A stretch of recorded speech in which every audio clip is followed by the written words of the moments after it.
Buenas tardes, en el presente video vamos a analizar el capítulo 8 eh, titulado Iberoamérica en la primera mitad del siglo XX del libro Historia Universal Contemporánea, escrita por Luisa Martínez de Salinas, en donde resaltaremos cómo en el siglo XX hubo sucesos que cambiaron la mentalidad política, social y económica de la sociedad.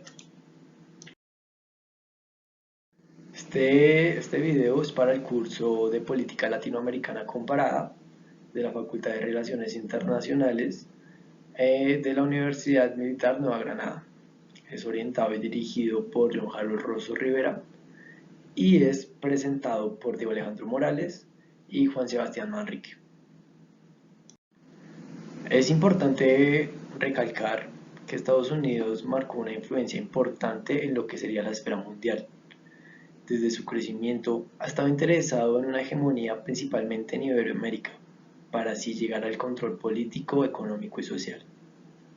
A partir de la doctrina Monroe, en 1904, Estados Unidos buscó atribuirse la intervención de Iberoamérica en el momento de que alguna nación no pudiera hacer frente a las obligaciones financieras con Europa.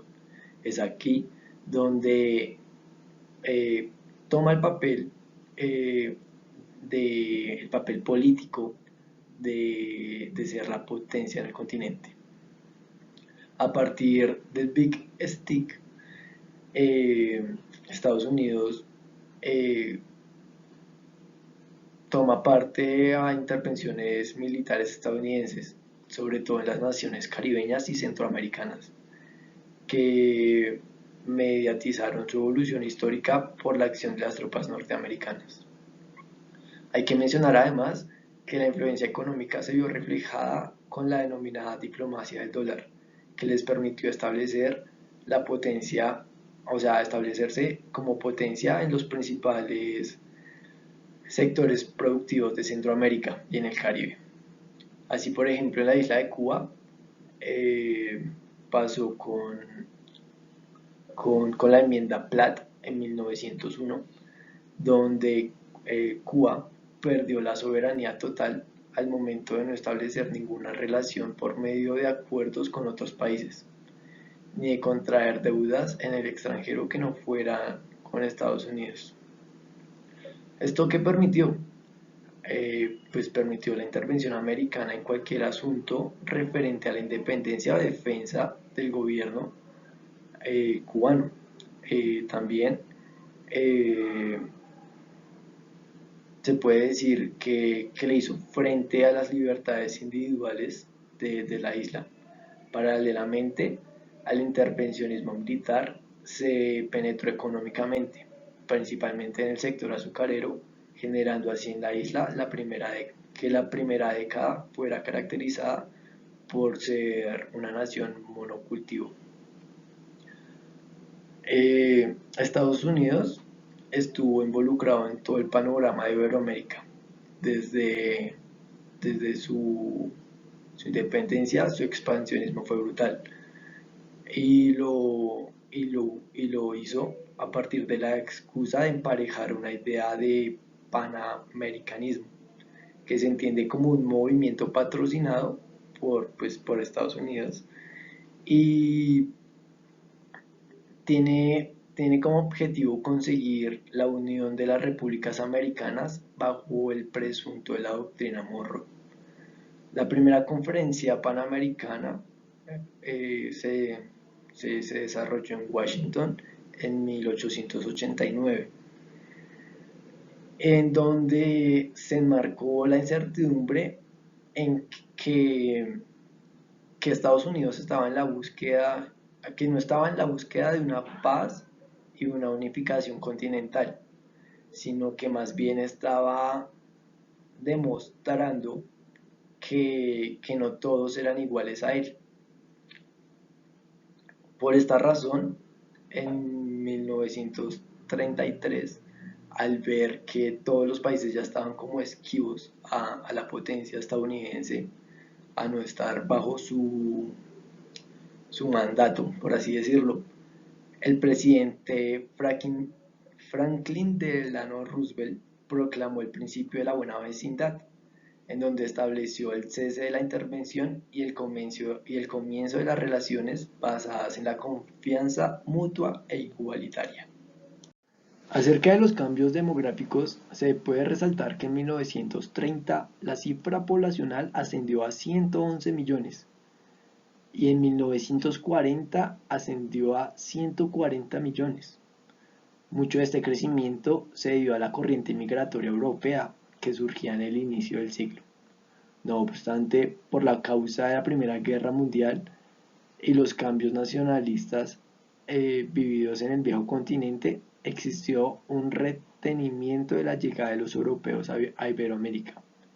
En entonces, el crecimiento del continente se dio principalmente al crecimiento mismo de la industrialización, lo que generó el mejoramiento de la condición de vida, produciendo así el aumento de la natalidad y el descenso de la mortalidad. Otro rasgo a resaltar es el cambio en la estructura social. Con el auge de las ciudades modernizadas, se produjo un cambio en las oligarquías predominantes en la zona. Se generó así nuevos sectores sociales urbanos, vinculados a la expansión industrial y política. Habría que decir también que la clase media empezó a tener un florecimiento en el crecimiento de la industria, ya que empezaron a establecer empresas, ya que empresas extranjeras empezaron a establecer industrias y a hacer una modernización en la zona agropecuaria. Apareció también en la escena de Iberoamérica eh, el sector obrero, que buscaba el mejoramiento de sus condiciones laborales y un reconocimiento en la esfera nacional.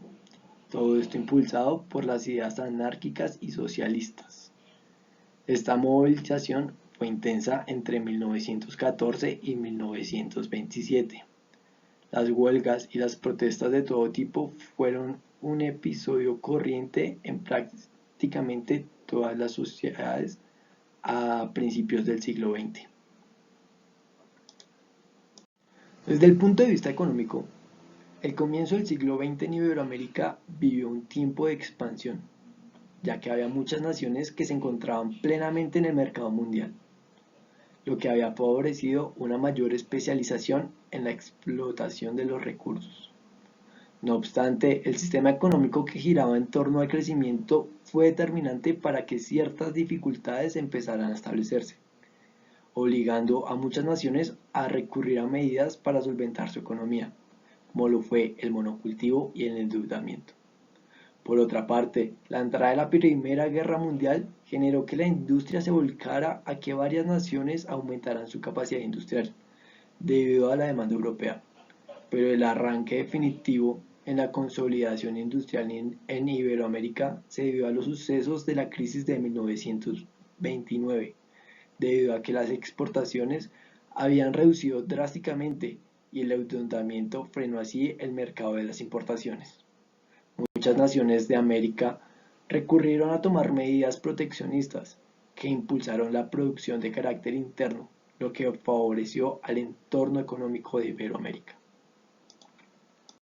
No solo los factores económicos mencionados anteriormente motivaron el desarrollo, sino también los movimientos políticos. Impulsaron los cambios en Iberoamérica en el siglo XX. La aparición de nuevos esquemas que, oponiéndose claramente al mantenimiento de las fuerzas tradicionales de poder, pretendían dar respuesta a las diferentes necesidades que se planteaban en el interior de las naciones. Por lo que se refiere a los cambios en los modelos políticos, se tiene que hablar principalmente de 4 etapas o momentos que marcaron dichos cambios en Iberoamérica.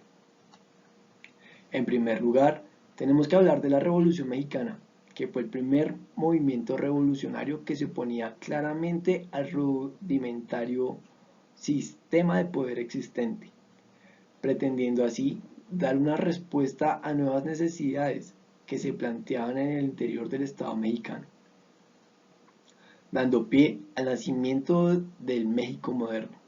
En 1910, con la figura de Francisco I. Madero, se generó un plan revolucionario llamado Plan de San Luis de Potosí, que se basaba en el descontento de la sociedad mexicana por las actuales autoridades. En segundo lugar, llegó a Iberoamérica una etapa denominada etapa radical, que sería impulsada por el periodo de reformas políticas, promoviendo como consecuencia cambios en el nivel social, impulsando así el crecimiento económico. Esa corriente tuvo mayor fuerza en la esfera del Cono Sur, como lo fue en el ejemplo de Uruguay con José Badetle, que impulsó reformas sociales y políticas para establecer una estabilidad interna y arreglar la conciencia democrática de Uruguay. En tercer lugar, toca mencionar los efectos políticos que impulsó la crisis de 1929, donde las continuas protestas populares que reanimaron a las fuerzas conservadoras alientaron al ejército a intervenir en el factor político, generando que se produjeran diferentes golpes de Estado liderados por militares que tarde o temprano llevarían a establecer el totalitarismo, como lo fue en el caso de Cuba o República Dominicana. Por último, se tiene que mencionar un movimiento político llamado populismo, con la complejidad que había ido adquiriendo una estructura social y fuerza de diversos grupos políticos, generando consecuencias a nivel mundial, con la manifestación de las masas, en demanda de soluciones efectivas a los problemas. El populismo estaba marcado por un personaje con un carácter fuerte de personalidad y gran influencia entre las masas. Los partidos y tendencias populistas continuarán sus andaduras con prosperidad en la Segunda Guerra Mundial. Por todo esto, por todos los movimientos políticos, se puede evidenciar que en el siglo XX, a principios del siglo XX, Iberoamérica fue consecuencia de grandes cambios que fueron principalmente impulsados por ideales de cambio y mejoramiento de la situación social. Todo esto y todos estos diferentes sucesos eh, llevaron a crisis, a diferentes crisis, a sistemas económicos, sociales y políticos. No siendo más, muchas gracias por su atención. Feliz tarde.